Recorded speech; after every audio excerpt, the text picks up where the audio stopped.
Hi friends, welcome back in my channel learn with Anshita. आज का हमारा टॉपिक ऑफ डिस्कशन है tympanic membrane. Basically tympanic membrane is a border between outer ear and the middle year, यानी कि बाहरी कान और बीच के कान के बीच का जो हिस्सा है, जो बॉर्डर है, उसे हम क्या कहते हैं? Tympanic membrane. कुछ लोग इसे आउटर ईयर का हिस्सा मानते हैं, कुछ लोग इसे मिडिल ईयर का हिस्सा मानते हैं। तो आज हम डिस्कस करेंगे अबाउट द टिम्पैनिक मेम्ब्रेन। नाम से ही पता चल रहा है एक मेम्ब्रेन है तो एक झिल्ली के समान संरचना होगी। तो we start with the tympanic membrane. Tympanic membrane 55 degree के एंगल पर लगी हुई होती है एक्सटर्नल ऑडिटरी कैनाल के, और इसके मतलब आप कह सकते हो एक्सटर्नल ऑडिटरी कैनाल के एंड पॉइंट और मिडिल ईयर के बोन मैलियस के स्टार्टिंग पॉइंट के बीच में ही टिम्पैनिक मेम्ब्रेन होती है। तो बेसिकली ये 55 डिग्री के एंगल पे लगी हुई होती है और इसका आकार अंडाकार यानी ओवल शेप होता है। ये सेमी ट्रांसपेरेंट होती है और साथ ही साथ 0.1 मिलीमीटर इसकी थिकनेस होती है, यानी टिम्पैनिक मेम्ब्रेन की मोटाई 0.1 मिलीमीटर होती है तथा एक छोर से दूसरे छोर उसका जो बीच का डिस्टेंस है, डायमीटर है, वो 8 to 10 मिलीमीटर होता है। ज्यादातर इसका कलर पर्ली व्हाइट होता है, बट कई बार होता है जैसे कि इन्फेक्शन हो गया या कोई प्रॉब्लम हो गई या ईयर में कोई डिजीजेस है जिसकी वजह से इसका कलर चेंज हो जाता है। कई बार रेड हो जाता है, कई बार ग्रे हो जाता है। तो ये समय समय पर बदलता रहता है अगर कान के अंदर कोई समस्या है तो। और साथ ही साथ अब हम देखेंगे इसके स्ट्रक्चर के बारे में आएंगे। तो इसका आकार क्या हो गया? अंडाकार हो गया। अब क्या होता है? टिम्पैनिक मेम्ब्रेन बेसिकली 2 पार्ट्स में डिवाइडेड होता है। आप देखोगे ऊपर एक थोड़ा सा पोर्शन है जिसे बोलते हैं पार्स फ्लैसिडा, और नीचे का पोर्शन होता है पार्स टेंसा। ऊपर वाले पोर्शन को पार्स फ्लैसिडा इसलिए बोलते हैं क्योंकि वो थोड़ा फ्लेजाइल होता है, यानी कि थोड़ा सा मूवेबल होता है, बट पार्स टेंसा क्या है? स्टिफ होता है, टाइट होता है। और आप देखोगे बीच में मैंने एक पोर्शन बनाया जिसे बेसिकली हम अम्बो बोलते हैं। यहाँ पे क्या होता है? मैलियस का जो हैंडल होता है वो टिम्पैनिक मेम्ब्रेन से कनेक्टेड होता है। यहाँ पे देखिए मैंने हैंडल ऑफ मैलियस बनाया था, और यहाँ पर हैंडल ऑफ इनकस भी है, क्योंकि टिम्पैनिक मेम्ब्रेन के दूसरे साइड से ही मिडिल ईयर की बोन्स स्टार्ट हो जाती है, जो basically malleus, incus and stapes है। आप देखोगे टिम्पैनिक मेम्ब्रेन के चारों ओर मैंने एक आउटलाइन की है जो कि पेरिफेरी बनाती है, वो होता है एनुलस लिगामेंट। उसके साथ ही साथ आप यहाँ पे देखोगे मैंने एक कोन ऑफ लाइट बनाया। बेसिकली क्या होता है, जब हम आउटर ईयर या आप कह सकते हो जब हम कान का एग्जामिनेशन करते हैं विद ऑटोस्कोप, तो जब हम एक लाइट के थ्रू, ऑटोस्कोप के थ्रू देखते हैं तो वहां पे हमें 5 o'clock पे एक ऐसा एंगल सा मिलता है, this is cone of light. तो ये पूरा हो गया आपका टिम्पैनिक मेम्ब्रेन। हम एक बार फिर से रिवाइज करते हैं। बेसिकली टिम्पैनिक मेम्ब्रेन क्या होती है? टिम्पैनिक मेम्ब्रेन आउटर ईयर और मिडिल ईयर के बीच स्थित एक संरचना है जो कि ओवल शेप होती है, जिसकी मोटाई 0.1 मिलीमीटर है एंड 8 to 10 मिलीमीटर का इसका डायमीटर होता है। इसके चारों ओर एक लिगामेंट है, annulus ligament, and tympanic membrane 2 parts में डिवाइडेड है। ऊपर फ्लोजाइल पार्ट जो होता है वो पार्स फ्लैसिडा एंड नीचे वाला पार्स टेंसा। जहां पे मिड पॉइंट पे मैलियस की बोन इससे कनेक्टेड होती है उसे अम्बो कहते हैं हम। और जब हम टिम्पैनिक मेम्ब्रेन का एग्जामिनेशन करते हैं तो हमें एक एंगल पे एक लाइट रिफ्लेक्शन मिलता है जिसे कोन ऑफ लाइट कहते हैं। बेसिकली क्या होता है, जब हम कंडीशंस की बात करते हैं टिम्पैनिक मेम्ब्रेन की, तो जब भी मिडिल ईयर में फ्लूइड बहुत ज्यादा बढ़ जाता है तो फ्लूइड क्योंकि वो पूरी जगह घेरता है और ये मेम्ब्रेन है तो ये स्टिफ होती है, खिंचती है, तो इसकी वजह से पेन, इरिटेशन, ईचिंग, ये सारी चीजें होती हैं। एंड बहुत ज्यादा जब फ्लूइड बढ़ जाता है तो क्योंकि वो प्रेशर बिल्डअप होता है और उससे क्या होता है, रप्चर हो जाती है टिम्पैनिक मेम्ब्रेन में, परफोरेशन हो जाता है, ब्लीडिंग शुरू हो जाती है। कई बार पेशेंट बोलते हैं कि कम सुनाई पड़ रहा है या continue ringing of the sound हो रहा है, जिसे हम टेनाइटस कहते हैं, वो सुनाई पड़ रहा है। तो इस तरीके की समस्याएं आती हैं, जिसके लिए टिम्पैनिक मेम्ब्रेन के परफोरेशन की टिम्पैनोप्लास्टी की जा सकती है, या एक माइरिंगोटॉमी होता है जिसमें हम छोटा सा छेद कह सकते हो आप करते हैं टिम्पैनिक मेम्ब्रेन में, जिससे कि वो सारा फ्लूइड निकाल दिया जाता है। इसके साथ ही साथ टिम्पैनिक मेम्ब्रेन का बेसिकली फंक्शन क्या होता है हम ये डिस्कस करते हैं।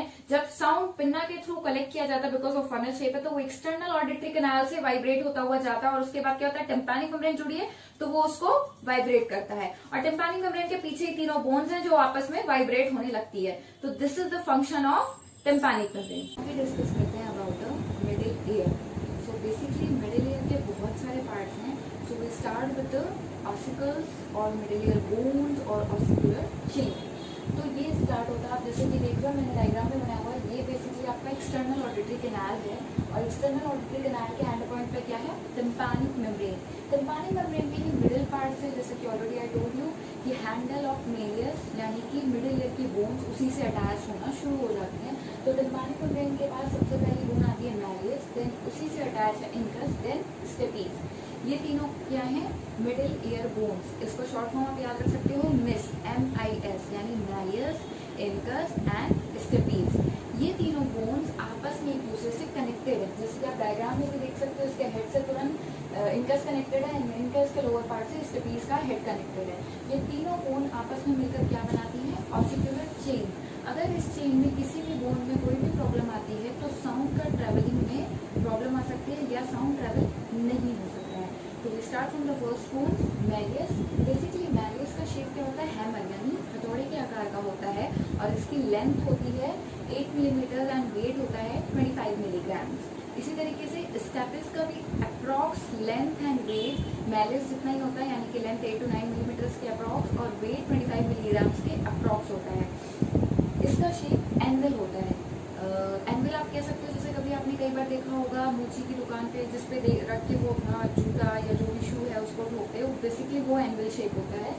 और इंकस में क्या होता है? सबसे पहले एक बॉडी उसकी होती है, बॉडी में दो प्रोसेस होते हैं, एक होता है शॉर्ट प्रोसेस और एक होता है long process.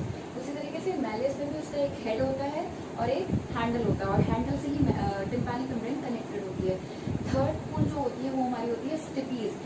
Steppes basically ऑस्कुलर chain की नहीं, पूरे होल बॉडी की सबसे छोटी और सबसे स्मॉलेस्ट बोन होती है। स्टेपीज के दो पार्ट होते हैं, पहला हेड और दूसरा उसका फुट प्लेट।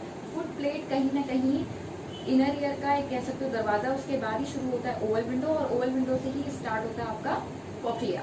तो इस तरीके से तीनों बोन्स आपस में कनेक्टेड हैं। एंड स्टेपीज का भी length 3 millimetre and weight 2.5 milligram के अप्रॉक्स होता है। एंड इसका शेप किस तरीके से होता है? स्टिरअप शेप होता है, यानी कि घोड़े की नाल जिसपे आप शू रख के चढ़ते हो घोड़े के ऊपर, उस शेप का होता है। तो ये तीनों हो गई आपके बोन्स। मैं एक बार रिवाइज करती हूँ फिर से। मिडिल ईयर में 3 बोन्स होती हैं, मैलियस, इंकस एंड स्टेपीज। इन तीनों बोन्स के शेप अलग अलग हैं, ये तीनों आपस में एक दूसरे से कनेक्टेड हैं और ये क्या बनाती हैं? Ossicular chain. Malleus basically hammer shape होता है जिसकी लेंथ 8 मिलीमीटर होती है एंड वेट 25 मिलीग्राम्स होता है। इसमें एक हेड होता है और एक हैंडल होता है। जो हैंडल है वो टिम्पैनिक मेम्ब्रेन से कनेक्टेड होता है, और हेड से ही दूसरी बोन शुरू होती है इंकस। इंकस का भी वेट और लेंथ मैलियस के अप्रॉक्स ही होता है और इसका शेप क्या होता है? एनुअल शेप होता है। उसके बाद उसी के नीचे से थर्ड बोन जो है स्टेपीज, जो कि सबसे स्मॉलेस्ट बोन है, उसका हेड शुरू होता है और उसकी फुट प्लेट से क्या कनेक्टेड होता है? ओवल विंडो, और इसकी लेंथ होती है 3 to 4 मिलीमीटर एंड इसका वेट होता है 2.5 मिलीग्राम। ये तीनों बोन्स आपस में कनेक्टेड होती हैं। तो ये हो गया आपका middle ear bones. Middle ear bones में बेसिकली क्या होता है कि या तो इनके ऑसिकुलर चेन में ड्यू टू एन एक्सीडेंट कोई मतलब डैमेज हो जाए, बोन कहीं से ब्रेकेज हो जाए, या फिर दूसरा एक कंडीशन होती है ऑटोस्क्लेरोसिस। ऑटोस्क्लेरोसिस में बेसिकली क्या होता है? जो ये बोन्स के जॉइंट्स हैं ये कैल्सिफाइड हो जाते हैं, मूव नहीं कर पाते, और ज्यादातर ये कहाँ होता है? स्टेपीज की फुट प्लेट पे, जिसकी वजह से वो मूव नहीं कर पाती और वाइब्रेशन का जो क्या कहते हैं ट्रेवलिंग है वो रुक जाता है। हमारा नेक्स्ट पॉइंट आता है middle ear muscles. Middle ear में दो तरीके की मसल्स होती है, tensor tympani muscle and stapedius muscle. Basically tensor tympani muscle जो होती है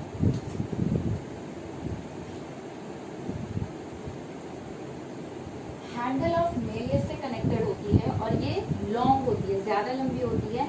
एंड दूसरी स्टेपीडियस मसल होती है, वो हेड ऑफ स्टेपीज के नीचे से कनेक्टेड होती है और टेंसर टिम्पनाई के कंपैरिजन में शॉर्ट होती है। इन दोनों मसल्स का बेसिकली काम क्या होता है? आपको ये बहुत अच्छे से पता है कि साउंड जब फनल यानी आपके पिन्ना के थ्रू जब अंदर लेसी से होता हुआ टिम्पैनिक मेम्ब्रेन को वाइब्रेट करता है, तो साउंड जितना ज्यादा इंटेंस होगा या जितना ज्यादा सॉफ्ट होगा, वो वाइब्रेशन की स्पीड उसी पे डिपेंड करती है। तो अगर साउंड बहुत इंटेंस है तो वाइब्रेशन बहुत स्पीड में जाएगा, तो बोन्स बहुत स्पीड में वाइब्रेट होंगी। अब जब स्पीड में वाइब्रेट होंगी तो डैमेज होने के चांसेस या रप्चर होने के चांसेस बढ़ जाते हैं। तो ये मसल्स क्या करती है? बेसिकली उन बोन्स को खींचती हैं और जो उनका कह सकते हो फास्ट मूवमेंट है उसको कंट्रोल करती हैं। ये किस लिए वो करती हैं? टू प्रिवेंट विद लाउड और इंटेंस साउंड, यानी कि उसको जो है बहुत तेज अचानक से, जैसे कह सकते हो आप कान के पास अचानक से कुछ ब्लास्ट हो जाए या कोई सडन बहुत लाउड साउंड आए, तो उससे क्या होता है? प्रोटेक्ट करती है। वो क्या करती है? मसल्स बेसिकली बोन्स को खींच के उसकी स्पीड को कम करती है।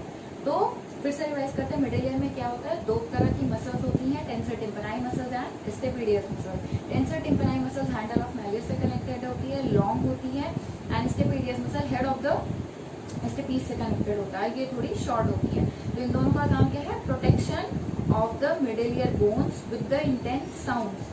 ठीक है, अब हम आगे बढ़ते हैं। मिडिल ईयर बोन्स के हो गई हमारी, मिडिल ईयर मसल्स हो गई। अब हम आते हैं walls of the middle year.